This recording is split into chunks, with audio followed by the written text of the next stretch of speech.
It's Wednesday, which means we're here with Will Rhind of ETF Securities US. Will, welcome back. Thank you. Platinum and palladium were up yesterday, pretty big, over 1% for platinum, over 2.5% for palladium. What's going on? Well, we had some better news coming out of China and the auto market more generally. Stronger car sales, and of course platinum and palladium are key ingredients in the catalytic converters which clean the emissions on cars.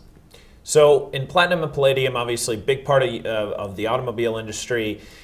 You guys must look at the automobile industry pretty closely when you're following these precious metals.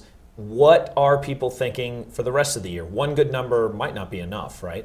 Yeah, that is exactly right. Of course, people have to take a bit of a longer term perspective on it. But what we've seen is, of course, the auto industry was one of the worst affected industries by the financial crisis in 2008. And slowly but surely, we've picked ourselves up from that position.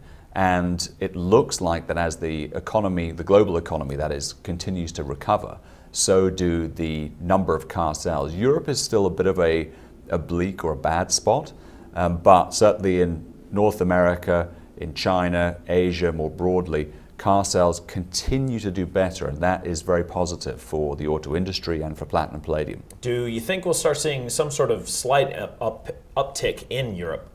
I think we will, and there's a strong argument to be made that we're sort of pretty much at the bottom of the cycle, or things can't get much worse than they already are. And as Europe starts to recover, so will appetite for new vehicles and the auto market generally. So let's touch on gold really quickly. Gold continues to be stuck in a range, but you're thinking maybe there's a little hope over the horizon? Yeah, I think so. So 4 consecutive weeks of gold price declines has been ended, if you will, and we started to see gold price ticking up again.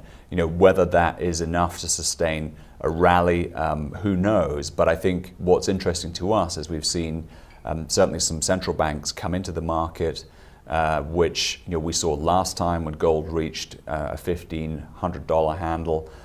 So most notably this time we saw the South Koreans come in, buy some gold, which again is very positive from an overall demand perspective. So hopefully this means that we've reached a bottom in the gold market and things can start to improve from here. Will Rhind, as always, thanks for being with us, and we'll talk to you next week. Thank you.